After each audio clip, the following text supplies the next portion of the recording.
오늘은 남북 화해주일로 내일은 한국전쟁이 발발한 지 68주년이 됩니다. 한국전쟁은 우리 민족의 큰 비극이었습니다. 가족을 잃고 삶의 터전은 파괴당했으며 서로 정복하려는 대결의 정신이 사회에 일반화되면서 오늘까지도 치유되지 못한 상처처럼 이어지고 있습니다. 그토록 뼈아픈 전쟁과 아픔을 당했으면서도 왜 그 일이 벌어졌는지, 그 일이 벌어지고 난 이후에도 왜 그토록 긴 시간을 남과 북은 반목과 대결로 살아왔는지 이해하는 것이 쉽지만은 않습니다. 학계에서 정리가 끝났는지 모르겠습니다. 전쟁의 성격이 그 촉발점이 남침이었는지 북침이었는지, 전쟁의 성격이 인민해방의 내전이었는지 제국주의가 뿌린 씨앗으로 인해 벌어진 국제전이었는지, 전쟁의 결과는 또한 얼마나 아이러니합니까?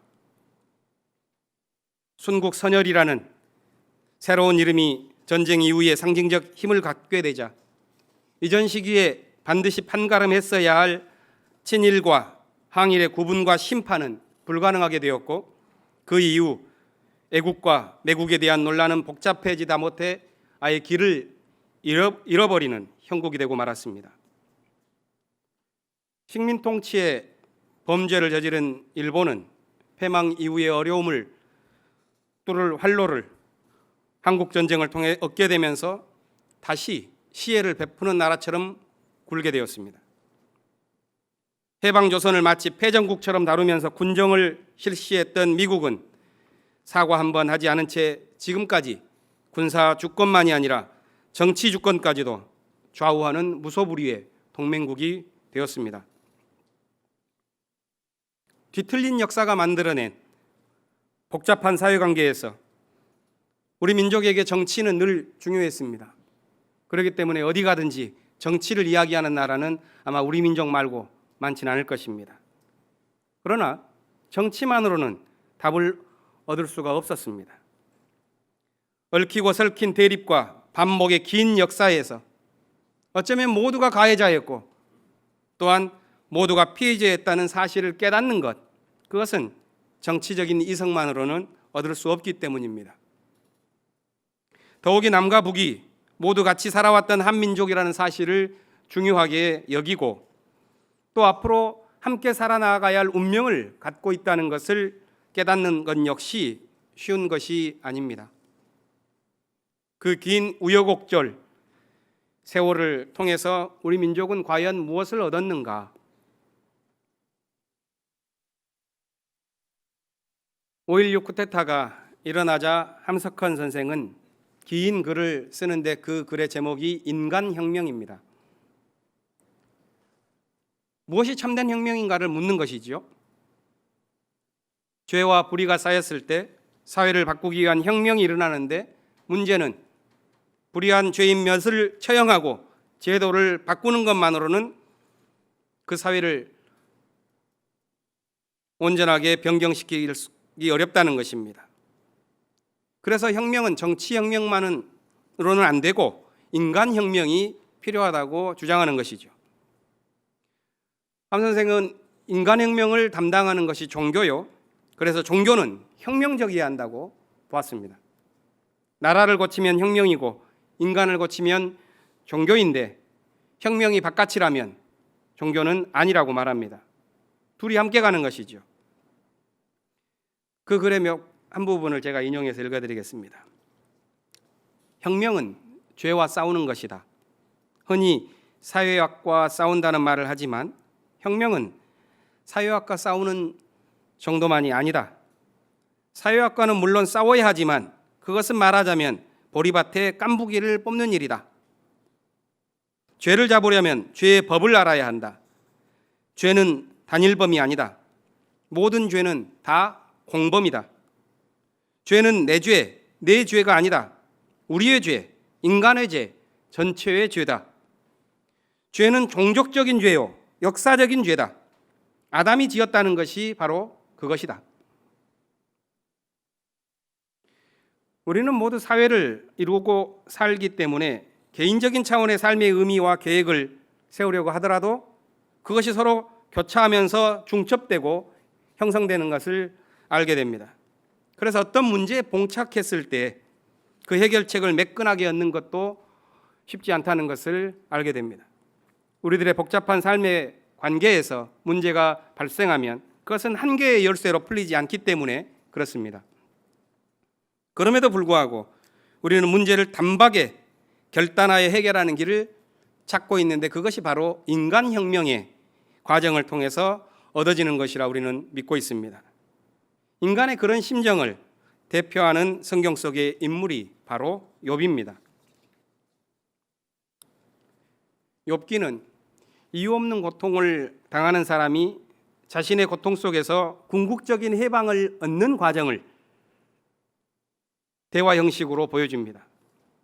욥의 고난은 사탄과 하나님이 내기하는 시합에서 시작되었습니다.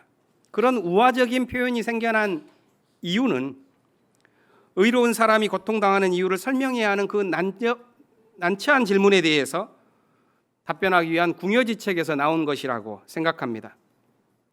고난당하는 욥을 친구들이 찾아와 위로하다가 본격적인 논쟁이 시작됩니다. 친구들은 각자의 주장을 원 없이 늘어놓았습니다. 하지만 욥을 만족시키지 못했죠. 욥이 세 친구의 주장을 하나씩 반박하자 친구들은 이제는 욥이 자기 잘못을 인정하지 않고 도리어 하나님을 모독한다고 비난했습니다. 욥은 자신의 심정을 표현할 수 있는 길이 없구나 하는 것을 느끼고 하나님이 나와서 직접 나에게 이 고난에 대해서 해명하셔야 된다 이렇게 주장합니다. 세 명의 친구들과의 논쟁이 끝난 후에 엘리후라는 젊은 신학자가 등장해서 욥이 고통당하는 이유를 매끈하게 설명합니다. 오늘 본문이 있는 38장 그 이전에 6장에 걸쳐서 욥이 32장부터 37장까지 자신의 주장을 늘어놓습니다. 그런데 이 엘리후의 치밀한 신학적 설명은 도리어 불편하게 느껴집니다. 그것은 말잔치에 가깝지 의인이 고난당하는 현실에 대한 답변이 되지 못하기 때문입니다. 그렇기 때문인지 욥은 엘리후에게 대꾸조차 하지 않습니다. 이 엘리후의 긴 강연이 끝나고 나서 오늘 본문에서 욥이 그토록 원했었던 하나님이 등장해서 이제 말씀을 시작하는데 오늘 본문은 그 첫 부분입니다. 38장부터 41장까지 넉 장에 걸쳐서 하나님은 욥에게 말합니다. 저는 이걸 읽으면서 욥에게 이 하나님의 말씀은 어떻게 들렸을까? 이런 심정으로 읽게 되었습니다. 욥기의 편집자는 책의 구성을 그럴듯하게 하기 위해서 하나님의 말씀을 들은 욥이 회개를 하고 다시 축복을 받았다며 이야기를 수습하고 마칩니다. 하지만 그것은 사실 앞뒤가 맞지 않는 구성입니다. 애초부터 욥의 고난은 욥 자신의 잘못에서 비롯된 것이 아니었기 때문에 자기 잘못을 뉘우치고 축복을 받는다는 발상은 해결책이 될 수 없습니다. 그렇다면 오늘 본문에서 시작되는 하나님의 말씀은 욥에게 어떤 의미가 있는가? 그것은 욥이 당하는 고난에 해명과 의미를 주는 말이 될 수 있는가? 오늘 본문을 보면 하나님은 폭풍이 몰아치는 가운데에서 욥에게 나타나서 말합니다. 이 폭풍은 아마 욥의 심정을 상징하는 현상처럼 보입니다. 욥은 도구마에 의존하고 있는 세상의 모든 속설에 맞서서 고통의 문제를 해결해 줄 하나님의 진실을 요청하면서 투쟁을 벌입니다. 하나님의 첫 번째 말씀은 아주 모호합니다. 2절을 보면 내가 누구이기에 무지하고 헛된 말로 내 지혜를 의심하느냐 이렇게 말하면서 하나님은 마치 욥을 꾸짖는 것처럼 보입니다. 그런데 이것은 오해가 있을 수 있는 번역입니다. 왜냐하면 이 표현은 정직한 욥을 매도하는 것처럼 보이기 때문에 그렇습니다. 이 말대로라면 무죄한 자의 고통을 항변하는 욥의 목소리가 마치 헛된 말로 하나님의 지혜를 의심하는 주장이 되고 말 것입니다. 욥의 고난이 시작된 이유 중에는 사탄과 내기를 한 하나님의 책임이 있습니다. 그런데 이제 와서 시간이 지났다고 항변하고 있는 욥을 거꾸로 비난하면서 너의 한계를 들여다보아라. 이런 식으로 신이 말한다면 그건 부당한 신의 갑질로 보일 수밖에 없을 것입니다. 이 문제를 해결하려면 이 2절의 질문이 누구를 겨냥한 것이냐 하는 점이 밝혀져야 합니다. 이 문제를 해결하기 위해서 히브리 성경 원문대로 다시 번역하면 이렇습니다. 무지한 말로 나의 뜻을 어둡게 하는 이는 누구인가?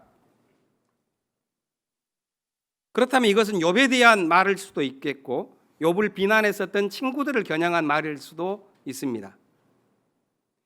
이어지는 하나님의 말씀은 주장이 아니라 질문으로 구성되어 있습니다.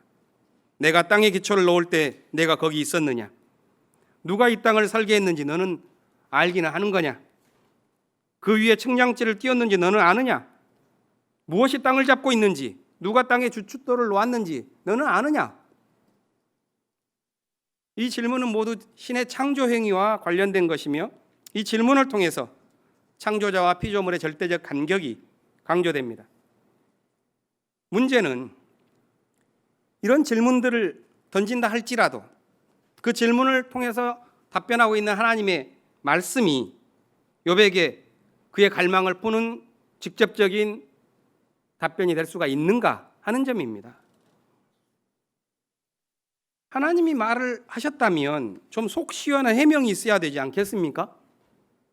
인간적으로 본다면 저는 이런 말씀을 하나님이 해야 된다고 봅니다. 내가 사탄하고 내기하느라 지금 내가 고통을 당하고 있으니 참 미안하게 되었다. 또는 나도 복잡한 인간사에 대해서는 어쩔 도리가 없으니까 네가 알아서 좀 참아주면 안 되겠냐? 이러면 우리의 궁금증이 풀리겠죠. 그러나 오늘 본문은 답이 명확하지 않은 열린 질문으로 남겨두었습니다. 저는 이것이 욥기의 무능이라기보다는 이 책의 매력으로 받아들이고 싶습니다. 삶의 복잡성과 우리 생의 신비에서 정답을 얻는 것은 쉽게 주어지는 것이 결코 아닙니다. 친구들은 욥의 고난을 설명하겠다고 하면서 신의 뜻을 들먹였습니다. 매우 경건한 소리를 늘어놓았습니다. 하지만 욥기는 거기에서 지혜를 구하지 않습니다. 욥은 누가 자신에게 무슨 말을 해주는 것을 듣고서 답을 얻지 않습니다. 자기 눈으로 신을 보고야만이, 자기 심장에 신의 교훈을 새겨야만이 내가 이 문제를 해결했다 하고 용납할 수 있는 그런 인간의 갈망과 운명을 대변하는 존재가 욥입니다. 그런데 수행 없는 종교들, 성찰 없는 이성들, 그것은 거룩한 언어를 손쉽게 남발하면서 마치 인간의 운명을 좌우할 수 있는 것처럼 말합니다. 그런데 오늘 우리가 이 욥기를 읽으면서 주목해야 할 것은 이 욥기는 심지어 하나님이 말씀하실 때조차 인간은 더 큰 물음을 갖게 될 뿐이라는 것을, 그 냉정한 사실을 우리에게 전해줍니다. 우리는 삶에서 고통을 당할 때 하나님께 묻지요. 주님 어떻게 해야 합니까? 하지만 고난의 장막을 찢을 수 있는 묘안은 쉽게 생겨나지 않고 우리는 대부분 찢긴 상처에 고통당하면서 그 아픔의 의미를 들여다봐야만 하는 현실을 견디는 것이 대부분의 삶입니다. 욥과 같이 폭풍이 있는 삶을 살아가는 사람들이 생각해야 하는 것, 그렇다면 무엇일까? 이런 질문을 안고서 마가복음서의 이야기로 들어갑니다. 오늘 복음서 본문에 나오는 이야기는 바다에서 풍랑을 잠잠케 한 예수님의 기적 이야기입니다. 이런 기적 이야기를 앞으로 한 3주 동안 계속 마가복음을 통해서 읽을 것입니다. 그래서 제가 기적 이야기를 읽을 때 유의해야 될 점 2가지, 이 기적 이야기를 읽으면서 종교적인 유혹에 빠지면 안 되는 2가지 항목에 대해서 말씀 먼저 드리고 시작하겠습니다. 첫 번째는 신화적인 믿음에 취하지 말아야 한다는 것입니다. 어떤 신앙인들은 이렇게 생각하셔요. 자연을 다스리는 그 정도의 능력은 가져야지 우리 주님이지. 그것도 없으면서 어떻게 우리 주님이야? 이렇게 생각하는 겁니다. 그것은 자신의 믿음을 신화에다 근거를 두고 있는 것입니다. 하지만 믿음이 자랄수록 무엇이 진정한 기적인지를 보게 되는 안목도 길러질 것입니다.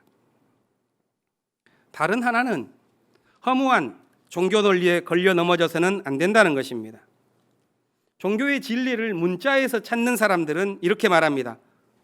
기적 이야기가 잘 믿겨지지 않은가? 그 잘 믿겨지지 않는 것을 믿는 것이 참된 믿음이다. 이렇게 말입니다. 엄청나죠? 믿겨지지 않는 것을 대충 믿어버리는 그런 대갈통을 가지고서 어떻게 하늘의 뜻을 분별할 수가 있겠는가? 성경의 이야기는 우리가 그렇게 믿어준다고 진리가 되는 것은 아닙니다. 기적 이야기를 읽을 때는 그 상징적인 의미체계가 주는 교훈이 무엇인지 관심해서 읽는 것이 좋습니다. 오늘 이야기의 골자를 이해하기 위해서는 오늘 이야기에서 간격을 두고서 세 차례 반복되고 있는 동일한 하나의 단어에 주목할 필요가 있습니다. 그것은 형용사인데 한글 성경에는 번역이 조금씩 다르게 있지만 커다랗다는 뜻을 가진 헬라어 메가스입니다. 먼저 커다란 바람이 불어서 배가 침몰할 것처럼 바다에 위기가 생겼죠. 이때 예수님이 일어나셔서 고요하고 잠잠해라 이렇게 말씀하십니다. 그러자 두 가지의 상반된 결과가 벌어집니다. 바람이 그치고 커다란 평온이 바다에 찾아옵니다. 그런 반면에 제자들은 커다란 공포를 갖게 됩니다. 바로 이 대비를 통해서 마가복음이 전하려고 하는 뜻이 무엇일까를 찾는 것이 이 마가복음에 대한 오늘의 해석입니다. 조금 자세히 들여다보겠습니다. 저녁이 되자 예수님께서 제자들에게 말씀하셨습니다. 바다 저쪽으로 건너가자. 유대인들의 시간 계산으로 저녁이 되었다는 말은 새날이 시작되었다는 말입니다. 저녁부터 아침까지가 새날입니다. 바다 저쪽으로 가자는 것은 새로운 사역의 출발입니다. 그러니까 새날이 시작되었으니 새로운 사역을 시작해보자 하는 상황이었습니다. 바다를 지나가는데요, 커다란 바람이 일어나서 풍랑이 거세어지고 배가 물에 잠기게 되었습니다. 그런데 예수님은 베개를 베고 주무시고 있었습니다. 풍랑이는 바다에서 베개 베고 잘 수 있는 사람 없죠? 문자 그대로 이해해서는 어렵습니다. 제자들이 예수님을 깨우며 말합니다.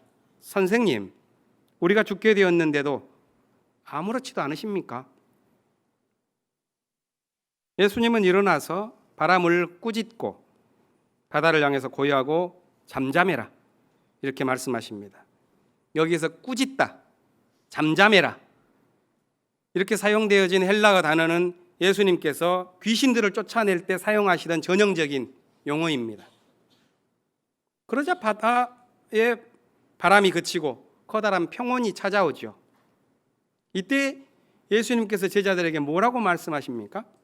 너희들은 믿음이 없다. 그런데 예수님의 이 믿음이 없다는 소리를 듣고서 제자들이 믿음을 갖기는커녕 커다란 두려움에 사로잡힙니다. 이분이 누구이기에 바람과 바다까지도 그에게 복종하는가? 우린 여기서 이 이야기를 종결지을 때 오해하기 쉽습니다. 이 마지막 말을 들려주면서 마가복음이 강조하려고 한 점이 무엇인가? 여기에 유의해야 합니다. 그것은 제자들이 스승의 초자연적인 능력을 보고 깜짝 놀랐다는 말이 결코 아닙니다. 마가는 거기에 방점을 두고 있는 것이 아닙니다. 예수님의 책망을 들은 제자들, 그들에게 믿음이 없었다는 것을 말합니다. 믿음이 없는 결과로 그들은 커다란 두려움에 빠진 거죠. 예수님이 왜 그런 책망을 하셨는가? 거대한 바람과 풍랑으로 그들이 탄 배, 다시 말해서 그들의 공동체가 침몰할 위기에 놓였는데도 제자들은 원망만 늘어놓고 있습니다. 우리가 죽게 되었는데 당신은 아무렇지도 않습니까? 자기들은 어디 갔습니까?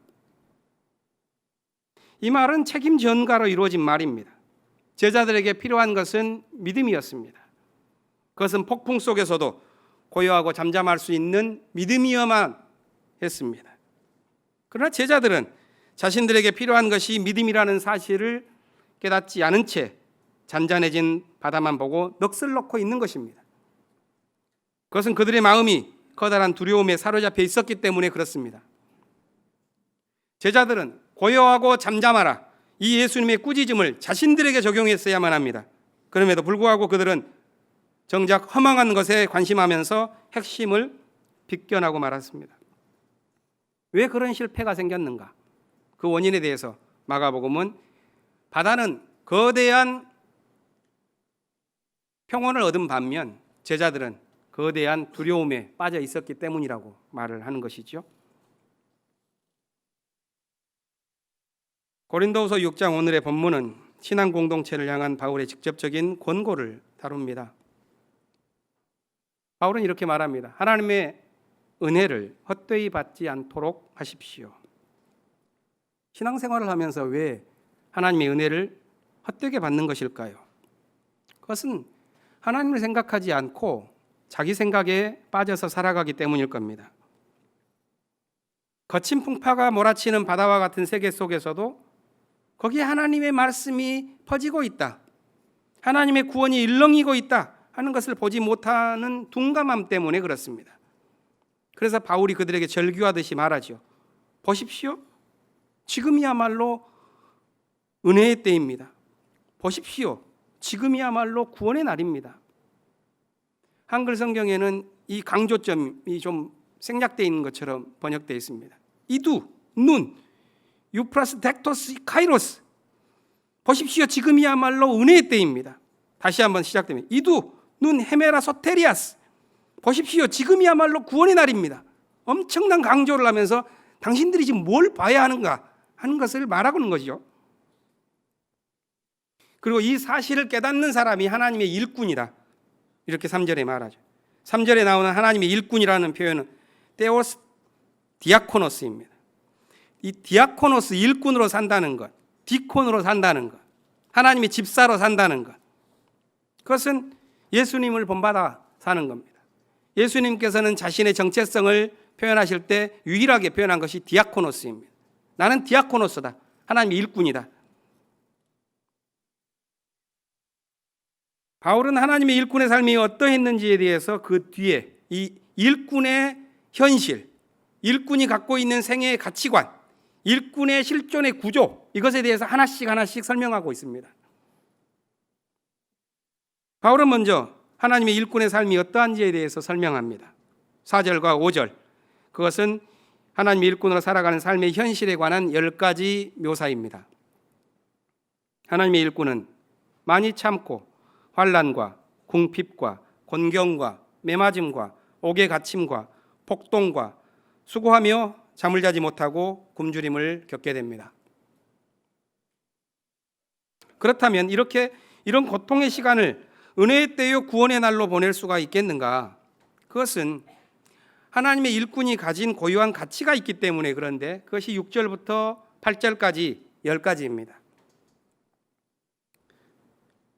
순결과 지식과 인내와 친절과 성령의 감화와 거짓 없는 사랑과 진리의 말씀과 하나님의 능력과 양손에는 의의 무기를 들고 영광을 받거나 수치를 당하거나 비난을 받거나 칭찬을 받거나 한결같은 삶을 살아가는 것입니다. 따라서 고통 속에서도 믿음의 가치를 지키며 살아가는 이 하나님의 일꾼은 독특한 생애 구조를 갖게 되는 거죠. 그것은 세속을 살면서도 하나님의 은혜를 경험하는 카이로스의 시간을 사는 것입니다. 하나님의 일꾼이 살아가는 역동적인 실존의 구조가 이어진 9절과 10절에 7가지 모습으로 표현됩니다. 이 하나님의 일꾼들은 속이는 사람 같으나 진실하고, 이름 없는 사람 같으나 유명하고, 죽은 사람 같으나 살아있으며, 징벌을 받는 사람 같으나 죽임을 당하는 데까지는 이르지 않고, 근심하는 사람 같으나 항상 기뻐하고, 가난한 사람 같으나 많은 사람을 부유하게 하고, 아무것도 가지지 않은 사람 같으나 모든 것을 가진 사람입니다. 이것이 하나님의 일꾼의 삶에 있는 역동성이라면 어떻게 이런 삶을 살아갈 수가 있겠는가? 바울은 딱 한 가지 권고를 남기고 오늘 본문을 마칩니다. 그것은 이것입니다. 여러분, 마음을 넓히십시오.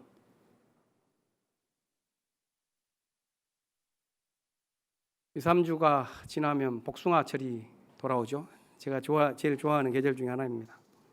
함석헌 선생님은 인간혁명에서 인간의 구조를 복숭아로 비유하셔요. 복숭아가 껍질이 있고 살이 있고 씨가 있지 않습니까? 인간이 그렇게 돼 있다는 겁니다. 껍질은 눈길을 끌 만큼 아름답습니다. 하지만 그것 자체가 목적이 아니지요. 껍질은 살과 씨앗을 지키는 것입니다. 그래서 껍질은 아낌없이 벗겨버리는 겁니다. 복숭아 살은 맛이 있고 영양이 풍부해서 우리를 유혹합니다. 그런데 살도 그 자체가 목적이 아닙니다. 그래서 아낌없이 그 살은 자기를 내어줍니다. 그것은 씨가 드러나기 위해서 그런 것입니다. 씨는 딱딱하고 맛이 없지요. 왜 맛이 없는가? 그것은 귀하기 때문에 그렇습니다. 맛이 있으면 다 먹어 치워버릴 거 아닙니까? 복숭아의 목적은 이 씨앗에 있는 겁니다. 복숭아의 생명은 씨앗을 통해서 전해지고 씨만 있으면 복숭아는 결코 죽지 않습니다. 사람도 마찬가지라고 말을 합니다. 용모나 재산이나 지식이나 능력, 그것은 껍질입니다.